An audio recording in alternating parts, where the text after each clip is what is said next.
fight. We don't have to kill. Everybody in the whole wide world really just needs to chill. No, we don't have to fuss, no, we don't have to fuss. Hello everybody, welcome back to another episode of Just Chill with Oliver George. This is episode number 42. I'm very excited to share the conversation I had with this week's guest with you. But before we get to that, I want to remind you, if you're watching on YouTube right now and you would prefer audio only, you can hit that up on Spotify, Apple Podcasts, iHeartRadio, any place like that. And contrary to that, if you're listening to me right now and you didn't realize there was a visual side to the show, then please come check it out on YouTube. However you choose to enjoy this episode, I would really appreciate it if you would subscribe, like, follow, share, whatever the case is on the platform that you're using. It really helps me to keep growing the show and reaching more awesome people like you. So if you already have subscribed, thank you so much. Finally, if you want to reach out to the show for any reason, maybe you've got a cool guest idea or some general feedback, you can hit me up at justchillpodcasting@gmail.com. Now, for this week's guest, I had the great opportunity to sit down with the very talented, very interesting Ilona Smyth, who is CEO and founder of Smyth Casting, which has been around for more than a decade now, just crushing it and putting Ottawa on the map as far as film and television production is concerned. So I was just so grateful to be able to glean some knowledge and insight from everything that Ilona knows about the industry. She was so nice and answered a bunch of my questions. So if you're into film and television stuff, please don't miss this episode because you're going to learn a lot. I learned tons and I had a great time chatting with her. So enjoy. Thank you. Hello, how are you? Not bad. Yourself? Good. I like all your photos. Yeah, it's quite a nerdy room. I'm going through all the Marvel movies chronologically right now. So yeah, well, there's a lot of them. That's kind of hard to do at this point. I mean, I'm a 7-year-old boy. I got to learn somehow, right? Yeah. Oh, I've got kids too, and they definitely love them. I just showed my youngest Infinity War, and I remembered how dark it was at the end, and I thought, okay, maybe this is a little too advanced for him. Did they cry? No, actually, he was oddly unmoved. That I would check into. I'm just kidding. Yeah. Yeah. Speaking of parenting, man, I'm coming off of an overnight shift at the hospital. And then right before this, I'm like trying to get my notes done. And we catch my son. He's been, when he's supposed to be on virtual school, he was on like TikTok and YouTube. So I just came from this huge like dad talk. So I'm going to try and shake out that energy a bit. That's hilarious. I mean, you can get mad at me if you want to. No way. No, I want to thank you actually so much because we had sort of like loosely scheduled a meeting way back like last March. And then of course this darn pandemic hit and we were kind of, yeah. You know, one of my best friends passed away February 25th last year. Oh, and brutal. The pandemic hit and my best friend moved in with me. Because we're like grieving. There's like a group of like 4 of us and her boyfriend broke up with her a week after her friend died. So she's like, can I stay with you while he moves out? I'm like, totally. And then while she was staying, the pandemic hit and she's like, I don't want to go home. I don't want to be alone. I was like, hey, we'll live here. And then by like month 5, I was like, so you should go home. That's a solid friend move though. The fact that you let her stay with you, that's super solid. Whatever. It's fine. Yeah, I was going to say about the pandemic, since then, I've actually lost 2 friends just to like mental health issues and suicide type stuff, overdoses and shit like that. It's really hard right now. It's insane. Yeah, it's almost like worse than the disease itself, it seems. But I became a full-time single mom in April and I'm like... Yeah, April was crazy. No one knew what was really going down. My fiance is an ICU nurse too. So it was like, we were terrified at the beginning because we didn't know, like, are we going to kill our kids if she goes to work? Like, yeah, no, we had no clue about nothing. I mean, we still don't really. So I have a hard out at 3:40. Okay. I'll try and power through here a bit then. Right. Just my kid and the tutor will show up and start practicing piano over here. So no worries. Yeah, I'll fully respect that. I mean, you have been making huge moves in Ottawa for over a decade with your company now, CEO and founder. You've worked with certainly nerd creds like John Watts, and I've seen you with Anthony Mackie in a photo before. So Jennifer Lawrence, just so many people, really super impressive. And I understand you were into film from a very young age. You were an avid fan of classic cinema. And beyond that, your dad's an entertainment lawyer. So it seemed like the seeds were planted for this career possibly a long time ago. And yet you went originally into early childhood education and psychology. So how did that trajectory career shift happen? So I think I went to high school in a time when I remember like grade 10, the teachers telling you like, okay, make sure you pick, because we had like academic and then regular classes. So it was like, pick your academic, sorry, my phone's telling me to breathe. Oh yeah, no worries. Very That's much. good advice.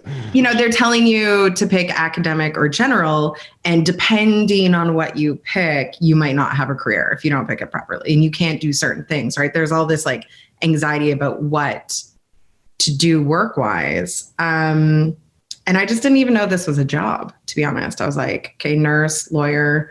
I mean, I couldn't have been a doctor, but basic things that you're brought up to know, teacher, whatever. And so when it was time to decide, I didn't know what I wanted to do. And I was blessed enough that my parents were willing to pay for my education. And because I didn't know what I wanted to do, I didn't want to cost them university level funding. So I decided to go to college. And, I'd always worked with kids and thought, that'd be a good job for me, and did that. And then when I graduated from my early childhood education, I went to psychology at Carleton, and then switched to film studies, and then dropped out to backpack Europe, and then came back and started Smyth and never went back to class. Yeah, because even the choice, like you said, to be a casting director, a lot of people get into film and they'll go like, I want to be an actor, or I want to be a director, or, a lot of the more sort of mainstream options. So what forced or caused you rather to, go down that avenue into being interested in casting specifically? Well, I think I am not an on-camera person. I think it's too much for me. I would be bright red the whole time and feel incredibly uncomfortable. However, directing, I would love to be able to do one day down the road. But for me, it's really just the nuances and the human experience of an actor, and what we see. It's like reading your favorite book and then finding, the perfect cast for it. And I was an avid reader growing up, so it's the same kind of take on for me. And then it's just finding those relatable human elements, right? We see an actor in a scene, you might see them in a square this big, but sometimes just knowing your line isn't enough, but bringing something that we find relatable to our own life, or moments that we can understand, really make a big difference. So true. And at some point after a few years of running your company, you were kind of burning the candle at both ends, correct? Yeah. For a you while. hit kind of a spot where you had to make a tough decision and really like put everything into the company. So I think it's, for anyone who's an entrepreneur, and it's so funny, I have friends now who, I've been in business just about 13 years, and, now my business is relatively successful. I've put a lot of hard work in it. There's been mistakes, sacrifices, like anything else. I didn't go to business school, so there's a lot of learning curves for me. However, a lot of friends come to me and are like, I want to open a business. And I'm like, great, like do it. These are good ideas. And they're like, I'm going to quit my job and forget everything and just start this company. And I'm like, yeah, maybe have much easier to, have a job and take that time in between work to build your company, to know that you're going to be able to sustain it and live off of it. Right. Yeah. Sort of moonlighting your second sort of passion thing for a while. Exactly. But at some point you did hit sort of a crux of like, I got to commit to the company or quit my other job, right? Yeah. I was working in daycare, and I would, get up at 6 a.m. and I'd work till 9:30. I was doing before and after school care. And then I would work in between on Smyth Casting, then go back to work, and then come home and work even more. I didn't spend my 20s hitting up the bars with friends. I'd convince my friends to come over. I'd buy us a couple bottles of wine. I'd be like, let's call extras, That sounds kind of fun though. Effort, yeah. It can be. So it's just, after a while, you're going to burn out. You can only work that much without any you time and not take care of yourself. And sleep is so important too. Oh my God, sleep. I couldn't sleep for a while there. And then eventually just decided it was time to quit the job that had, the pension and the benefits. And I can kind of relate. I wasn't running my own company by any means, but I got married when I was like, I had just turned or about to turn 23, and she had just turned 22. So we were really young and had a kid on the way pretty quick and all that. So by my mid 20s, I was not sleeping at all because I was doing security overnight, and then I'd stay up like doing stay-at-home dad during the day. And I started losing like a big patch of my hair. So I shaved my head for a few years. And it just made me realize how integral taking care of yourself really is. You can't do that forever. Eventually it'll catch up to you. It's so simple. It really is. And I think too, again, I didn't have a business degree, just even learning to delegate. Like my staff is fully competent. They're fantastic and they have been. But when I was younger, to me, it was, I have to do everything. Whereas now, I haven't booked background in years because I have a son. And when I'm with my son, he gets the attention and I'll focus on the principal casting. And I know that under my guidance, my staff's able to do it. But what's great is I've been doing this since, I was 17. Any job my staff has to do, I've done. So you have a problem, call me, we can work through it. Yeah. Knowing that firsthand experience. Hand things off, that was a big learning curve for me. Yeah, learning to delegate some of that and not have to be everywhere at once. Yeah. Now, when you quit your day job, were you like absolutely terrified? Was it a huge leap of faith, or did you kind of have a deep down feeling like this is going to work out? I'm on the right path. I don't know. I have this like it's a big question, I guess. Yeah. Well, I have this like unusual sense of confidence. It's probably from my parents telling me I could be anything I wanted. But hindsight, my mother was, raised by immigrants, is like, listen, you don't leave a job that's got a bi-weekly paycheck. Stability, and, yeah. She's like, you just don't do that. And I was like, yeah, I think I do. So try this and see what happens. But no, I think I just knew it would work. I also had, I guess I have some kind of business acumen like within me that I can see something. And, it's the same for actors' careers. I do one-on-one coaching with actors and we always start with a business plan. I now have this ability to look at someone's career and say, if you make some of these changes, these things might work better for you. And I was doing the same thing. I was looking at how casting was being done here. And I was like, listen, if we make some of these changes, I think it would be a way better business model and I'm going to be able to sustain this and take risks, right? Yeah, that's all good advice. Yeah. Good path to go down. I actually wanted to thank you because you gave me some really good advice that I think has helped me with this show. There was, I guess, a year and a half ago or something, our moms are in like the same crafting group. So my mom comes to me and she's like, I know you're looking to start acting. And it turns out I'm friends with Ilona's mom. And so she basically, it felt like she set up a play date. Like I was very, very nervous to call you because it was like, if your mom's like, oh, the girl down the street, you guys are going to go to the dance together. It felt like I was very appreciative that you took the time to humor that. And you actually gave me great advice about, trying to be the big fish in the small pond as opposed to moving to, LA. Not that I could do that anyways with kids, but you know what I mean? I really took that to heart. And I started off by just interviewing awesome people right around Ottawa, great comedians locally, and just people that I knew had great stories. And from there, it's become a little more Canadian, not just Ottawa. But anyways, I just want to thank you for that because that advice has really helped me out. So you're welcome. I remember getting the phone call, my mom being like, remember that life I gave you? Do what I'm asking. That's hilarious. Right. Who do I need to call? No, but I think it is really important. I think if you're passionate about something, you actually, it makes you happy and you're good at what you do. If you just follow that instinct, I think everything else kind of falls into place. And it never hurts to take risks. When I started my company and decided I really wanted to be booking leads and really be, pushing the envelope outside of just Ottawa. Here's the thing, talent's not geographical, but opportunity is, right? So I'm here. It doesn't mean I'm any less talented at casting someone if I lived in Toronto or if I lived in Vancouver. It's the same opportunity. People just need to know who I am and what I can do for them.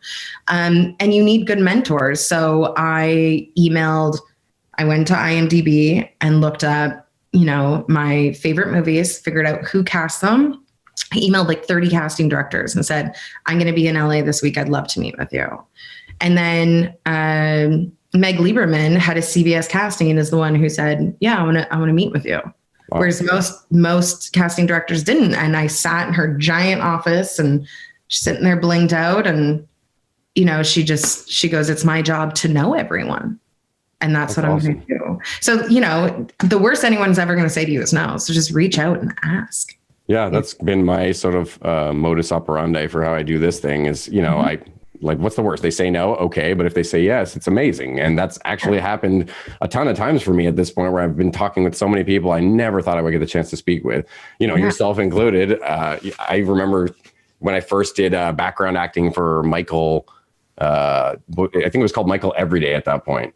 It was like Michael Tuesdays and Thursdays. Michael. Yeah, that was the first thing I ever did. And I remember going up to say hi and introduce myself at like the cast party thing downtown after. And I was so nervous to talk to you because I don't know, no, you made a joke, I think, that made me feel like it was a very Larry David moment. It was hilarious looking back, but you basically said something like, everyone's having drinks. Everyone's having fun, but I went to the washroom and I saw you had set up these little cards for your, like one of the courses you were putting on for hustling for sure. Yeah, exactly. And I literally grabbed one because I thought that was badass. And I introduced myself and sort of said like, yeah, I'm thinking about taking this class or something like that. And you basically made a joke as in like, oh, you're keeping that one for later, kind of like, spank material or whatever. And I just felt so like Larry David, Curb Your Enthusiasm, like, because it was funny, but I still didn't know how to respond. And I was so nervous. And I love making people uncomfortable. Yeah, no, looking back, it's actually hilarious and exactly my type of comedy. So I gotta convince people I'm funny. They really don't. I wanted to ask you before I forget, with casting specifically, what would be your advice to actors as like the biggest faux pas in an audition? Oh, okay. Not doing the work beforehand. So people assume like once you get cast, that's when the job actually happens. But the second you get your sides, which are the lines you need to learn for an audition, sometimes auditions in 24 hours. Sometimes it might be a cold read. It's one thing to come and know your lines exactly. And that's great. But that's not what I'm looking for. Again, I'm looking for the character. I want to feel what you're going through. I don't want to watch you thinking. So the biggest mistake is to not breathe. When I coach, I use a lot of breathing methods. So people come in and they'll go, and then finish and go, and they didn't breathe the whole time, which means I'm not breathing. There's no pacing. You're not present. You're not breathing. You're not confident. And I don't mean confident in maybe who you are, but confident in that you're an actor. This is your choice. Whether you're a non-union actor and have barely done anything, switch that in your mind. You are an actor. These are choices you made, and the pacing of that scene is up to you. Right? So it's understanding where the moments are between the lines, the breath moments, and breathing is like a universal language. Like I'm sure you've been in situations, maybe your wife is pissed at you and you wake up in the morning and come to the kitchen and there's just no talking, but you can tell by the way she's breathing, she is pissed off. Or vice versa, right? Things are about to get real hot and heavy. Everyone's breathing changes. It's a universal language. If I held out the most beautiful diamond in the world, it doesn't matter what country you're from, everyone's reaction is going to go, that's beautiful. And you're going to breathe in. Yeah.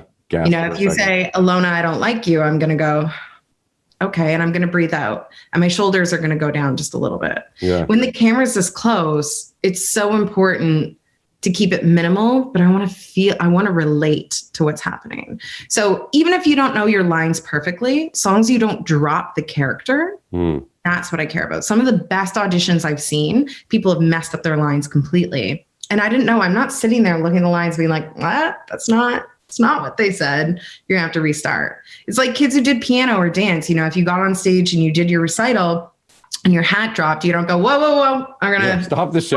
Sorry. I'm gonna restart. And you put your hat back on and start again. That's not how it works. Yeah. And us as humans, we flub up all the time, right? It's human nature. So just go with it and really fall into the character. So people who don't do the work, don't know how to properly break down sides. And then this one to me, and it's why I started doing these business plans, is actors don't necessarily always understand where they fit, right? And I've produced movies, I've cast movies. Understanding where you are in the entire production process and what your part plays in it makes all the difference. Because if you don't understand what happens in pre-production, in post-production, and how movies get made, then you don't know your industry. And it's super important to understand. Yeah. To be knowledgeable about the whole machine as opposed to just your little contribution. Yeah. Yeah. That's interesting just because I've just got an agent and started getting like auditions and sides and stuff like that. And it's been weird. In some way, it's a blessing because of the pandemic. For someone starting out like me, there's obviously less pressure when you're sending in a self-tape and you can kind of, if you didn't like it, you can start again a lot more freely without any judgment. Mm-hmm. But at the same time, I found it was I almost wished I had more direction, and I was almost longing, by the end of it, I was longing for actual, some feedback, because you're just reading the script. And I was sort of thinking the same thing, like, I should just go with the character. If I change a couple wordings here and there, probably not a big deal. But I'm so new to this that the other part of my brain was like, or they'll get super pissed because you're messing with their script that they love, or you know what I mean? So it's definitely, there's a lot to figure out for someone new like me. I can speak to that. So take my class. No, I'm kidding. No, it sounds like great advice. What I'm saying is it's being smart about it, right? Don't change what's happening. Like I tell people to do a flow chart, especially if you have trouble memorizing what happens, like key points that if you lose track, you go back in your mind to that 5-step flow chart to figure out what's going on with your character. Look at the breakdown. If the writer is also the director and they're in the room, then maybe focus a little bit more on the lines. But those moments before and the moments after and the moments between the lines is really how you're turning the square space into what we believe is actually happening. Right. And I think too, where's my brain going with this? The other thing is a lot of times too, when the casting session actually happens, and actors forget this, it's usually the first time we're hearing these lines out loud. Oh, really? And I've sat in hundreds of casting sessions, and I'm sitting there with the director who may also be the writer, and someone comes in and they read, and you might be the first person up for this one role, and we're listening to you try to say this sentence that just doesn't come out properly. And as you say it, you're like, there's no way anyone would say it this way. Yeah. And the writer will look at me and be like, I gotta change that line. And then we might change it for every other person coming through, because we've realized it isn't. So just understanding that, the script's been worked over a few times, but it's very rarely we've heard it out loud. So it's, again, understanding the whole process of things really helps. Yeah. Yeah, it really does. It'll take a lot of that anxiety out. Plus with the breathing, I encourage everyone, who I coach to do meditation, because, the more you learn to control your breath, and it's not necessarily about clearing your mind, but it's that breath control in itself helps you so much that you can walk into a room. And even if you're feeling anxious, you can use that anxiety somewhere in the character or learn how to redirect it. Yeah. Calm down. Right. And when our emotions change, our breathing changes. I don't know if you've ever had an anxiety attack. Oh yes. Frequently. Yeah. I have OCD and anxiety up the wazoo. Totally. So then you don't breathe. So to try to explain to an actor who's never experienced an anxiety attack, what's that like? Well, I'd be like, well, hold your breath and do 20 jumping jacks. Yeah. Right? And we're going to start there. Yeah. If your breath and everything isn't changing, then your heart rate, everything changes. So it's really trying to embody those, not out to make actors pass out, but you know what I mean? Like just those moments. So yeah. The advice that I've given myself since just doing a couple of these things is to try to develop a bit of a thicker skin, which I'm sure will help me in comedy too. But just because, if you don't get the part, it's not like they send you an email being like, here's why we went with someone else. So you just have all these questions floating around in your head. Like, did I do this wrong? Or did they just find someone who was more the look they were going for? It's a lot of anxiety there potentially if you let it eat you apart, Right. Also, I just think if you get to see if it is like, I don't want to say a privilege because it sounds like ego of me, but like you're given the opportunity to break up your day and play for 5 to 10 minutes. Like when we were kids, like we'd make believe and we play, and then your friend would leave and you go about your day. Yeah. That's all it is. You get to play for 5 to 10 minutes and then put it out of your mind because something else will come up again. Yeah. No, that's awesome. That's great advice. I wanted to ask you specifically, since you are a casting director, how have you found the whole pandemic and the remote auditions? What are the pros and cons there, in your opinion? So lonely. But isn't it kind of nice that now if you get like a submission from someone and you have like no interest, there's no awkward like, yeah, we'll call you or any of that. You just don't respond, period, right? Yes and no, because there's I'm so dependent on self-tapes now that someone might be bad, but their nerves might be making them really good. So in an audition, someone might come in and I'll be like, oh, they're really good. And then if I make them do it again, they cannot hit those same notes because of the heart rate, the breathing, everything made it like Larry David awkward fun, but they couldn't recreate it once they got comfortable. So there's that element that sucks. It sucks with kids in the sense that, when I audition kids, half the time I want to know who the parents are. So if I'm not be able to do the like crazy stage mom, stage dad check, at the same time and I'm just getting a little snippet, I don't know what, because they come as a package on set. I don't know how it's going to be like for my clients. I love it in the sense that, you know, I have no dinner plans. I can watch. I'll allow way more people to self-tape than I would trying to fit them into a schedule, because I can sit on the couch and watch as many self-tapes as I want and hopefully come across a diamond I might have not met. But then Zoom auditions are awkward too, because now I'm like, there's 3 dots in the corner. You're going to hit that. You're going to pin your reader. And then we're all going to, like, there's just so much more to explain. And people are like setting up in their family room, holding their phone, trying, you know, it's not the same where they come into a room and I have everything lit and set up properly for them. I also used to go to set once every movie. I think this is the first year in my life since I was 17. I used to be on set at least once a month. I have not been on set for a full year. And I'm like, this is so weird. Yeah. Huge. Yeah. So I miss, you know, just seeing people. I'm a social person and getting to know actors conversationally. Yeah. And understanding who they are. It's helped when I've cast in the past. Man, we just got to hope for the vaccines at this point then. I mean, yeah, who knows when though? Good Lord. Yeah. You mentioned, you touched on like child actors, and I wanted to bring that up because I've seen posts from you in the past warning people about these like agencies and talent agencies that often are targeting kids, it seems, that are trying to look like they're reputable, but in the end, they're just scamming people for money essentially, right? So I just want to know if there's red flags you could kind of... Yeah, you know. So I'm not allowed to tell you who, like, what agency to go to, what agency not to go to. I signed a thing with ACTRA, which is the Actors Union, but what I can do is tell you what to look for in an agent. Okay. But I mean, red flags off the bat is if they're telling you to meet you at a hotel and they're talking about like Nickelodeon, whatever, if they turn to you and they're like, we're going to take you to New York and it's going to cost you $2,000, or headshots are $800, but they're in-house, or anything like that. Yeah, that's sketchy. No agent is going to charge you to join an agency. It shouldn't cost you a thing. Okay. So if you're being charged to join an agency, that's a problem. Industry standard, 15% is the commission you pay your agent. Theater, I believe, is 10%. I don't know. I don't do theater. It's just what I've seen on the like, what do they call it?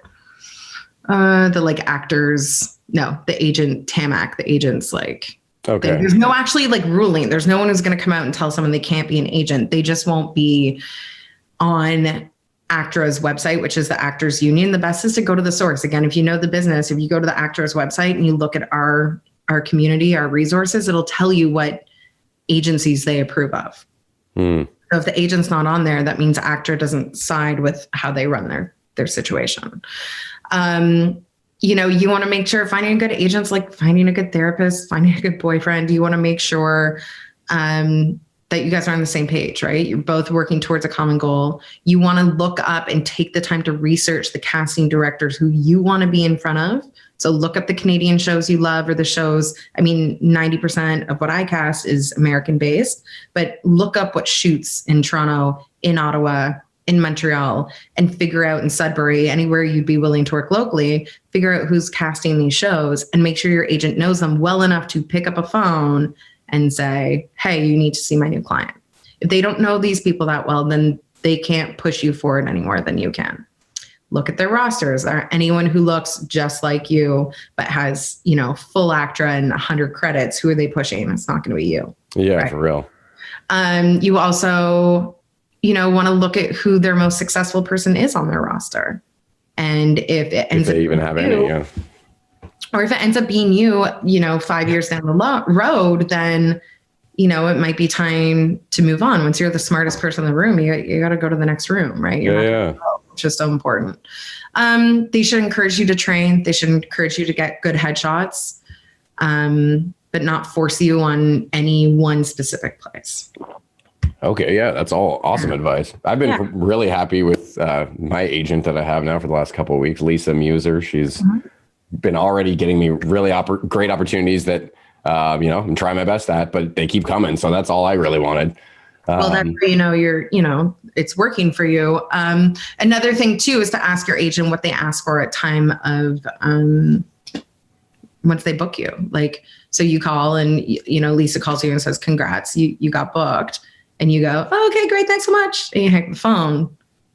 But now it's time to negotiate, right? So you go, oh, okay, that's wonderful. These are the questions I'd like you to ask the casting director in booking me.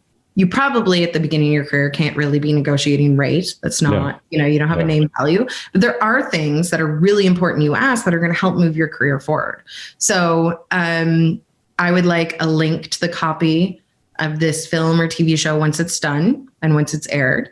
That way you can use that for a demo. So when you're piecing a demo together, you're not pulling it off, you know, the internet where your mouth is moving and the voice is coming 10 minutes later. Yeah, it looks way more professional for sure. The quality, it just should be asked for. And you say, anytime you book me, I want to make sure I have that so I can start building it.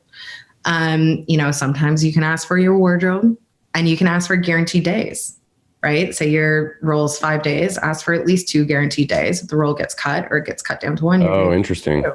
So these are things people should ask for, but a lot of actors who don't take the time to learn the business don't even know to ask that. Well, it's scary, you know, when you're first starting out, especially if you don't have like a lot of credits to your name, you kind of feel like you're at the mercy of anyone who's willing to even see your potential at all. You know, I felt like my whole resume going into that was the background stuff I did for that show. And then I got into another casting for Smyth Casting, which I played guitar in Rock and Roll Christmas. I was like the guitar player. Yeah, it was such a great experience. And that's what made me realize like, oh my God, I really, really want to pursue this because I like doing comedy, but it still makes me uncomfortable, even though I've done it like off and on for 6 years now. Whereas after a couple hours of doing that role, I was like just having fun and I was so at ease and I was so like, just like, yes, this is it, you know? So maybe it's because you can do multiple takes. I've talked about this before. I think comedy, for someone with anxiety, there's a lot of pressure of like, if you start to bomb or shit the bed, it's pretty hard to turn it around. Whereas acting, I mean, you can at least say, okay, can we take that again? You know, to a degree, of course. Some of the best actors I've met are comedians. And I mean, this is going to sound crazy, but you already have anxiety attacks in your back pocket. So it's actually like a bonus for you as an actor. True, yeah. And I used to pre-pandemic tell actors I coached, go and do a stand-up day.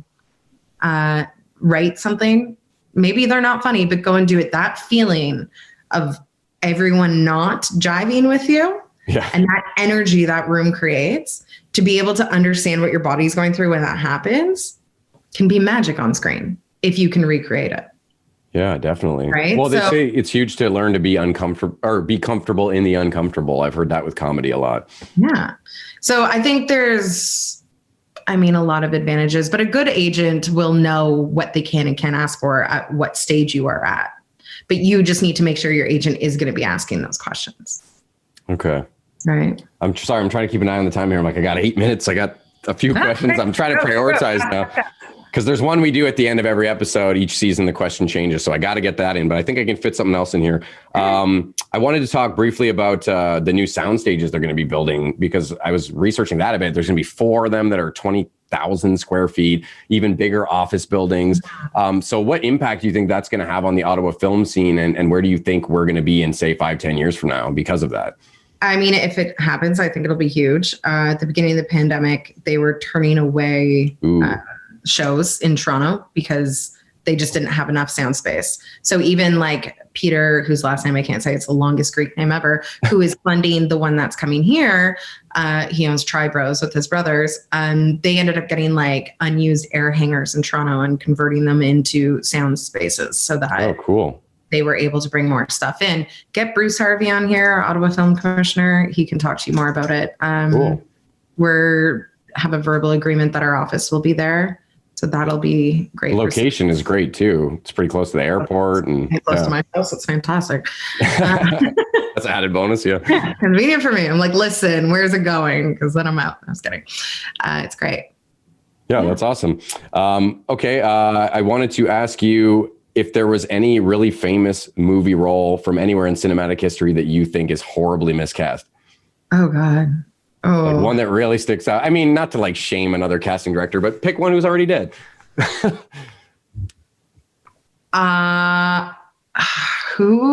is a tough one. I'd have to think. I don't know if we have my think time. Horribly miscast. Like one that really stands out, like, oh God, what were they thinking, you know? And like a successful one too. I guess that doesn't happen that often, but I want to say a few would slip through the cracks. I don't know, 50 Shades, Jamie Dornan, probably. Oh yeah, I haven't seen that. I haven't read the book either. I guess I'm not the books are all the same. I was like, same over and over. But yeah, like even like if you see the preview, you're like, oh yeah, nice body. And then you see his face and you're like, oh, the boy next door. Okay. Yeah. All right. Not edgy enough. I don't know. It just didn't work for me. I mean, I guess it's preference. I have no idea.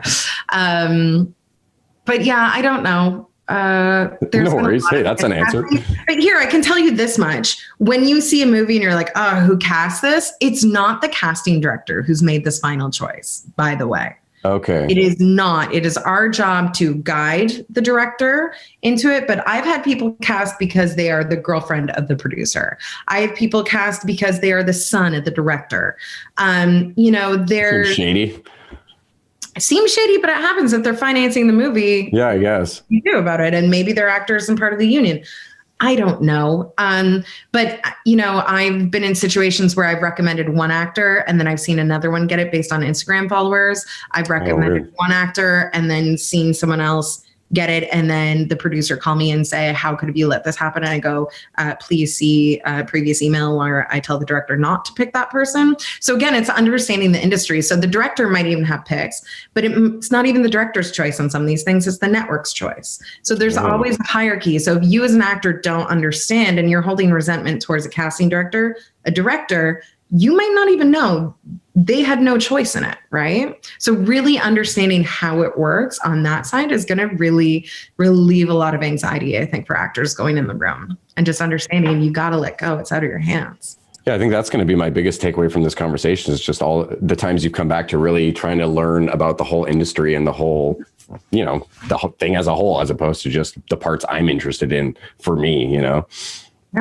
Okay, well, I'll ask you the season 2 question here, which is if you could have dinner with somebody you've never met at any point in history, it can be someone who's dead or whatever, who would it be and why? Never met them. Yeah, just because I don't want people to say like my grandma or something, They have to be dead?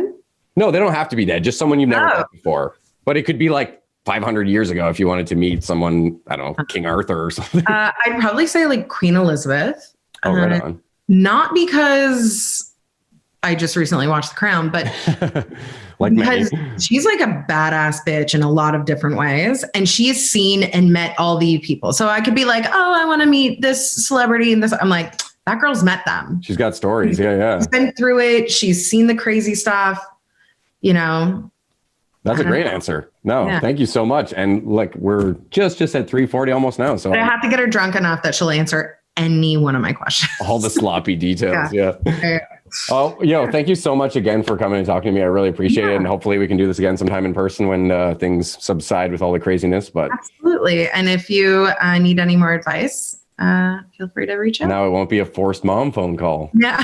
There you go. Thank you so much. Have a great day. All right, you too.